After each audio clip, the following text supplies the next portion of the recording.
Welcome to another edition of Discover Tinley, where we talk to various people and organizations in town to kind of let you know what organizations and people make Tinley Park really a great place in which to live. Hi, my name is Ron Centani. I'll be your host tonight for this program as the monthly program brought to you by the Community Resources Commission in Tinley Park. A number of volunteers who come do various projects in town here. Some of our projects are the Santa Arrival, as some of you participated in November, and our big thing is Discover Tinley, which I hope a number of you had a chance to go visit last month over at the convention center. Quite a big crowd, and as usual, it's a tremendous function out there. So Discover Tinley, Santa Comes to Tinley, a few other things in Tinley Park. Community Resources Commission does a lot of things to kind of promote Tinley Park. Tinley Park has a lot of people in town that make it really run well, and we'd like to bring you people who help make it run very well.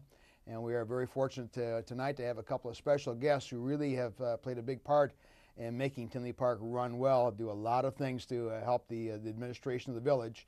We have our two assistant village managers here, Mike Mertens and Steve Tilton. Thanks for coming to Discover Tinley. Thanks for having us.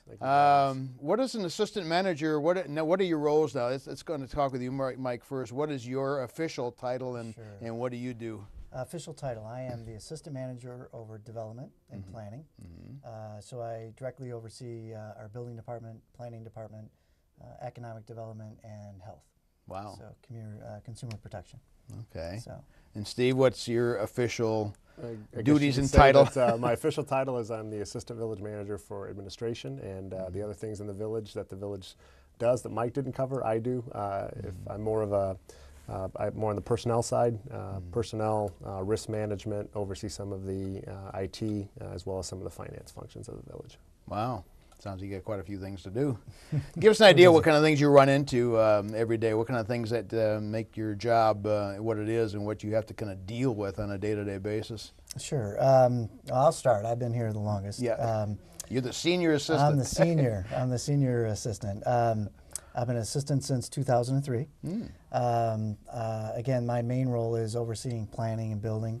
We have a planning director, and we have a building director as well. So I don't do the day-to-day items, they handle those. I oversee it from a administrative side. I end up dealing with a lot of the developers from more of the macro level, dealing with development plans.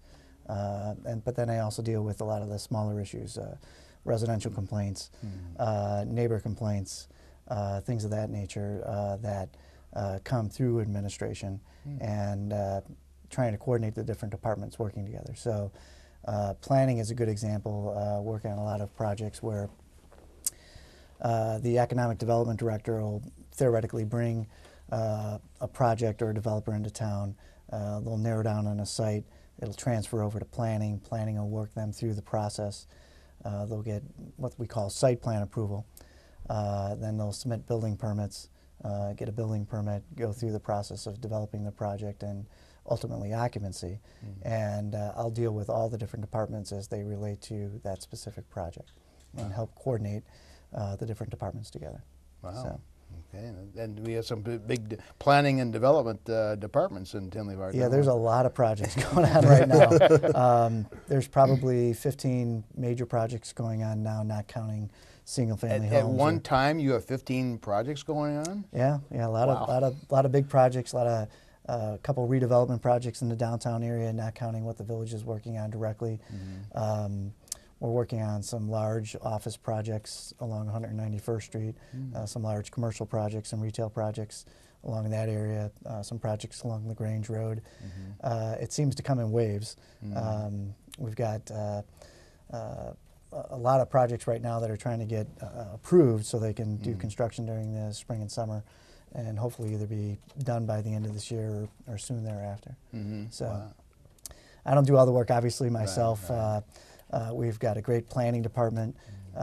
We've got a planning director and 3 other planners that work with our planning director. We've got a building commissioner that works with the various fields of the building department, along with the clerks that help process that. And then public works, engineering, our landscape architect, economic development, all the different entities all play a piece. Wow. So I just help kind of coordinate those different efforts. Make So. sure they get their job done and get Yeah, it done on time, in a timely manner. Absolutely. Everybody's got their different focuses and angles, and then you've got different input from from the residents, from the neighbors, the elected officials, trying to make sure that the developments work with the policies that the board is established, and make sure that we're tough but fair, as the board likes to tell. Yeah.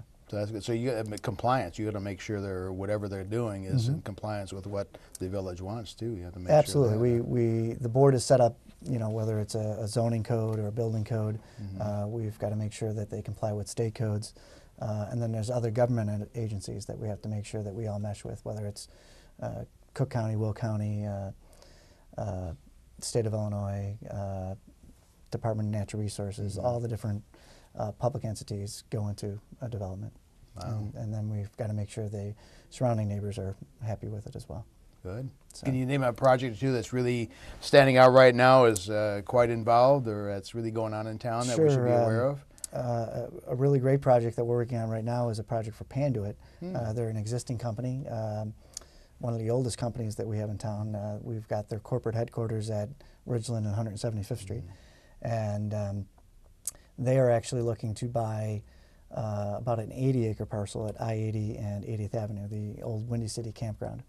And we've been working on that project for about 6 months now. They're just about ready to start the final stages for site plan approval. Actually, we'll be meeting with them this coming Thursday at our Long Range Plan Commission. Then they go back before our village board. It's an interesting site. It's our first LEED qualified site, so it's an environmentally sensitive site. They're looking to do a conservation area. The building itself is LEED Gold certified, or will be. Which means, what does that mean? Like the ultimate? Yeah, there's the highest category is a LEED Platinum, and LEED is a planning criteria. So basically, there's different things they can do to meet the criteria, whether it's stormwater runoff, green roofs, getting materials from a certain distance of the site, building the building with certain types of materials, using certain types of lighting. So it's environmentally sound planning. So we're keeping the business in town. It's a campus type development. We're ultimately going to have about 600 jobs at this site. Right now there's about 300 or 400 office jobs currently. It'll be a 5-story building, a granite building. It's going to be a great development. They're a great team to work with Panduit.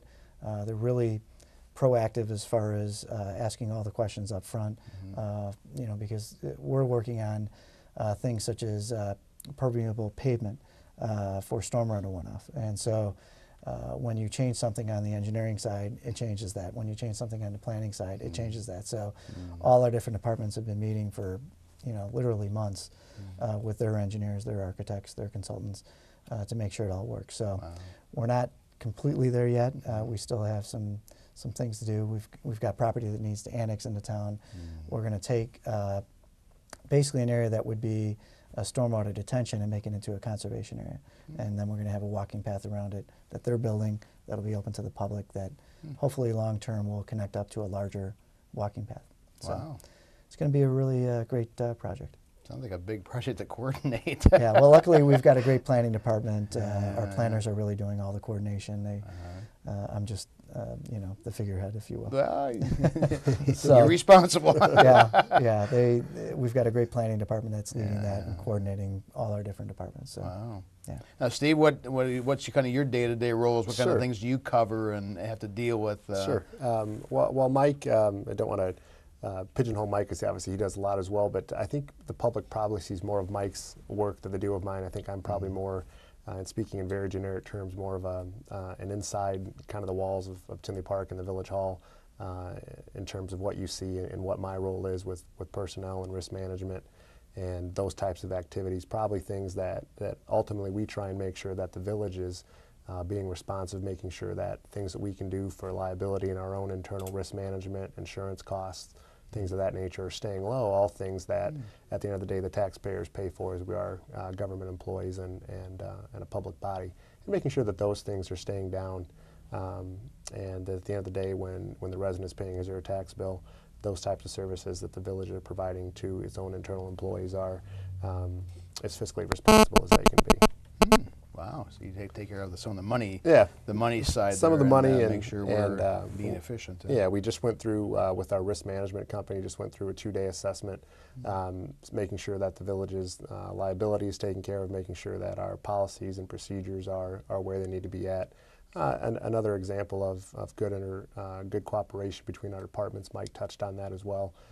We had several meetings about that to make sure that we're where we needed to be. And I think my role as well as Mike's is a lot of it has to do with the interdepartmental cooperation to make sure that departments are speaking with each other when they need to be, making sure that we're not duplicating efforts, making sure that when we're working on a project, whether it be an external project or an internal project for the village, that we're maximizing everybody's times and everybody's efforts and getting those projects done as quickly and efficiently as we can.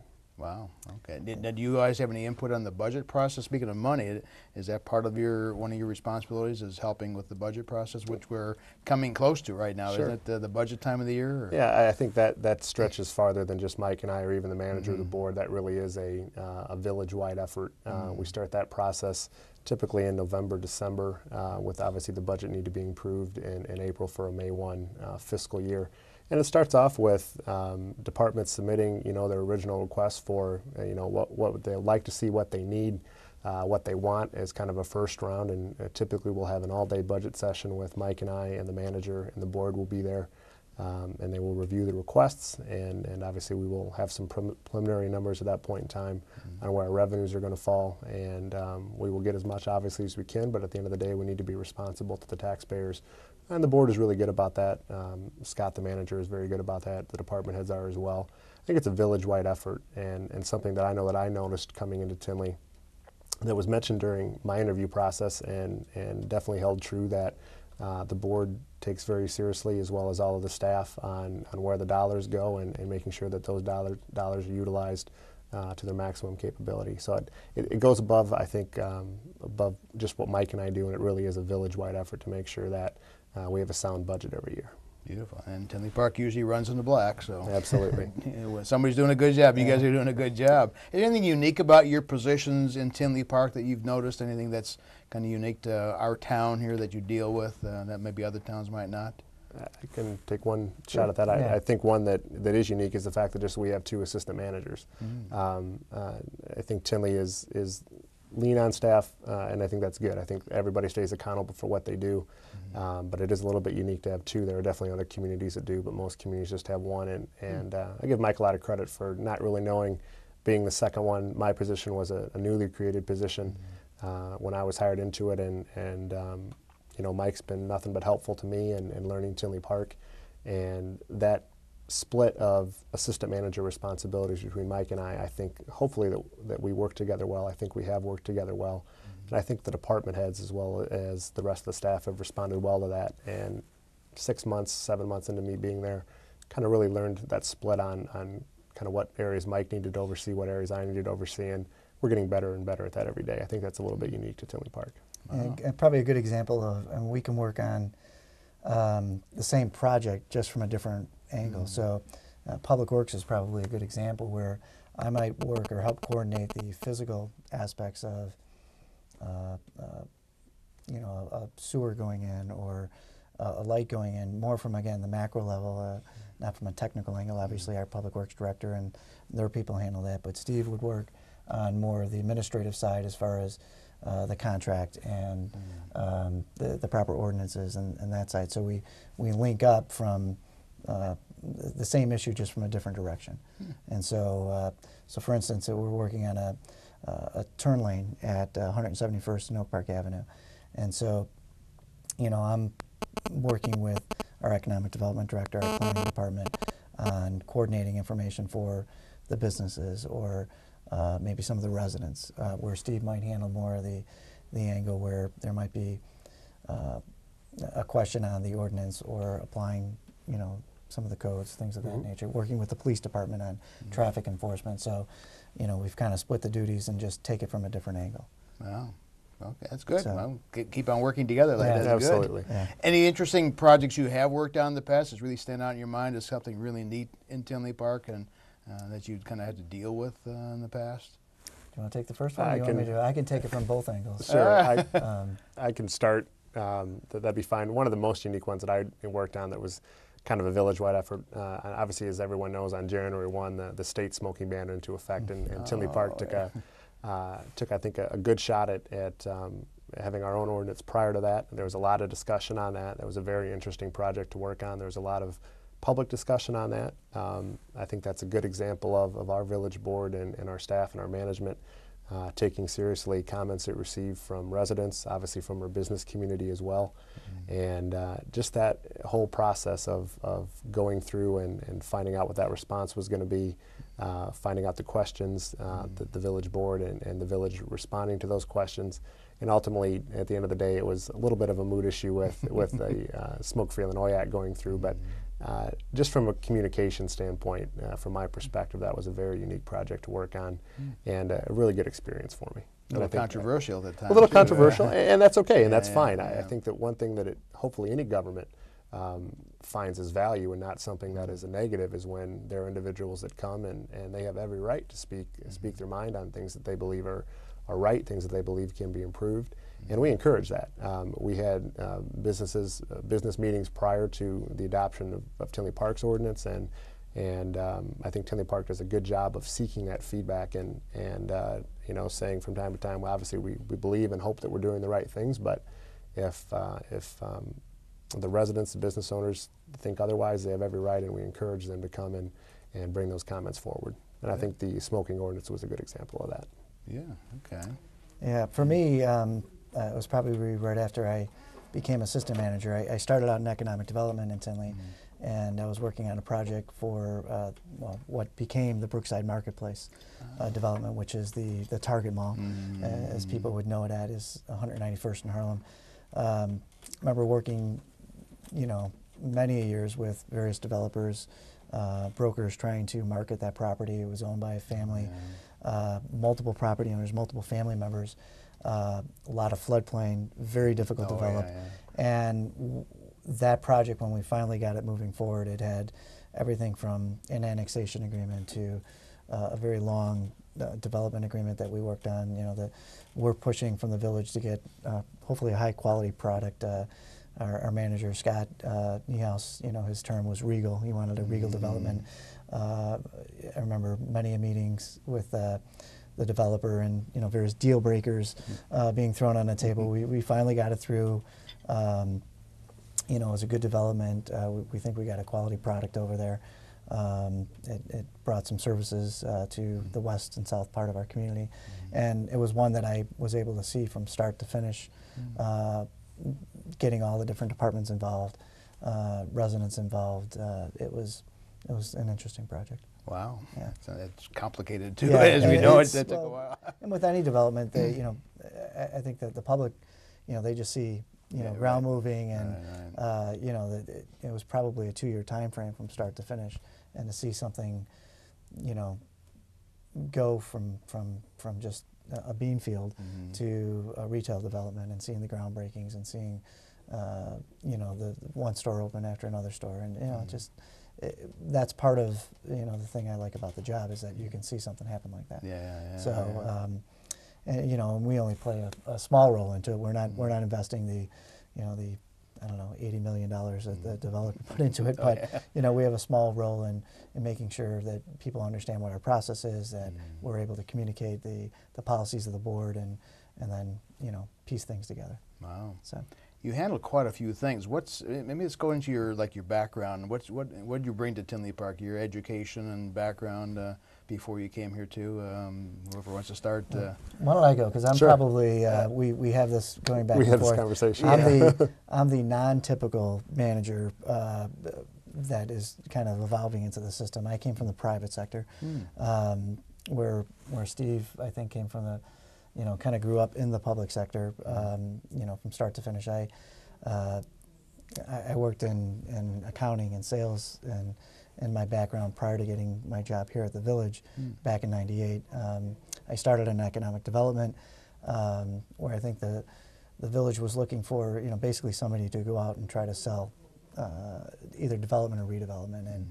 And so they were looking for somebody that understood the numbers and was able to go out and talk with people. And so I kind of meshed those two backgrounds into economic development. I had absolutely no government experience prior to starting the job. I was probably your typical citizen. I probably barely knew where the Village Hall was because you mailed in, your checks to get your water bills paid and those kinds of things. Yeah. But understood it from a different angle. Actually, myself and our marketing director started 1 week apart, and we both came from the private sector, so we both came with a different attitude and a different direction. We tried not to think like government or talk like government, so we kept asking very basic questions of why do we do it this way? Why do we, did we think about doing it, another way? And that helped from the angle that we're going at. We had a learning curve as far as understanding ordinances and different things that Steve probably had a much easier time at. And so I did economic development up until 2003, and then was promoted to assistant manager. And then, kind of evolved from there. What did you do in your private life before you came to public life? What private life, kind of job did you do? I worked for a small manufacturer's rep, where I started out in inside sales, then moved to outside sales, and then moved to an environmental company and did outside sales there, and then moved into accounting and did accounting there, and then moved from there to GE Capital and did accounting there. Never absolutely loved sales, never absolutely loved accounting, and so this was a good blending of the two where I could do a little bit of each without, being, just doing, when I was at GE Capital, I was working on spreadsheets all day, and oh, geez. Not my forte. No. When I was in sales, my states were Wisconsin, Minnesota, and Iowa, so I was in the car all the time, and again, I loved it, but I didn't absolutely love it. So when I got the job for economic development, it was an interesting blend of the two. I blended the two things I liked about it without being immersed into it, and it was interesting to be able to be a part of a project without actually investing my money. It's always great to give my opinion on, there you go. on what can work and what can't work. And there was some really interesting projects I think that I worked on that. I think for government, you kind of create the environment for development to occur. So you spend your efforts making sure the zoning's right, or that you have the right infrastructure, that the streets, and the utilities all blend together, that you help foster that environment to create development. People like to talk about creating jobs, but you're creating the environment where jobs can flourish. And that's the board setting policies to help create that. And whether and the downtown environment's a perfect example. The board spent a lot of money on specialty lighting or landscaping or streetscaping. They did facade development programs to help people redo buildings. So we worked with restaurants like Wheatfields or Ed and Joe's or Tian's or Holstein's, and so I worked on all those projects. And but it was the property owners that took those programs that the board created and had the courage to move forward with investments. Again, it's easy for us to talk about moving forward with those. They have to have the courage that their business can handle it and they can get their investment back. So, Steve, what's your background? I grew up in a kind of get jabbed a couple times at Village Hall for growing up in a very small town, Oregon, Illinois. A little bit north and west of here, community of about 5,000 people. When I was growing up, my father owned a small trucking company, so that was kind of my first jobs, and doing the dirtiest, nastiest jobs that he could give me to make sure that I hopefully grew up with a good work ethic, and hopefully that's reflected in my work at Tinley. But always was one that kind of liked the kind of the public service aspect. Dad would always joke with me, don't get into a service industry, and I did it anyway because it's what I like. At the end of the day, I enjoy it. I enjoy the interaction with people.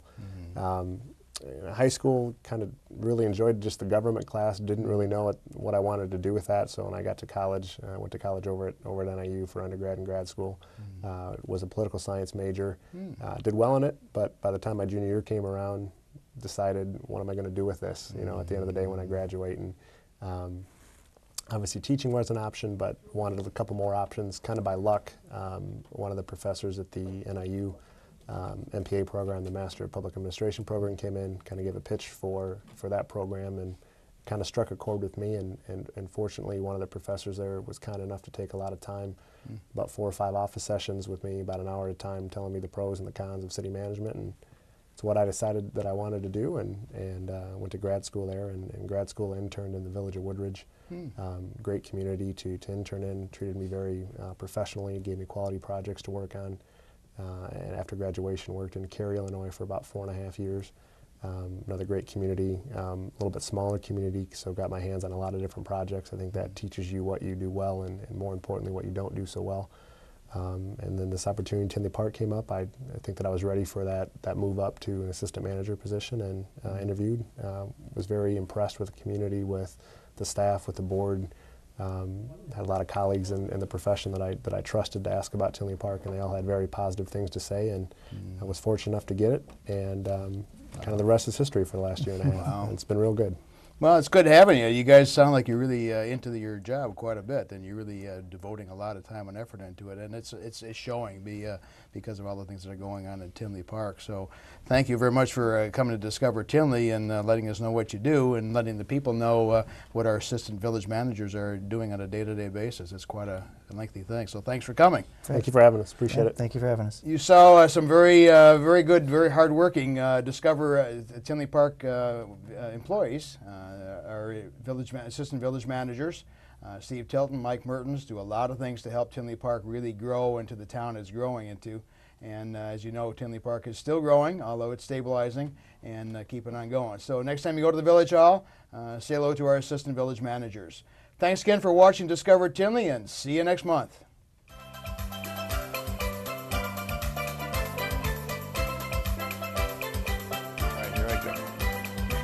Downtown Tinley Park will be transformed into a tropical beach party on July 20th as the village celebrates its 10th annual Caribbean Beach Block Party from noon to 7 p.m.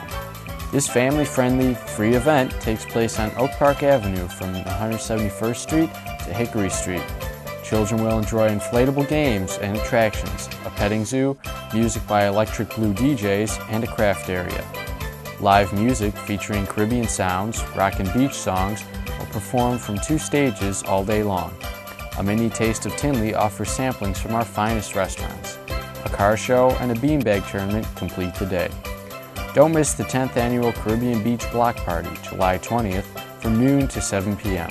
For more information, visit www.tinleypark.org.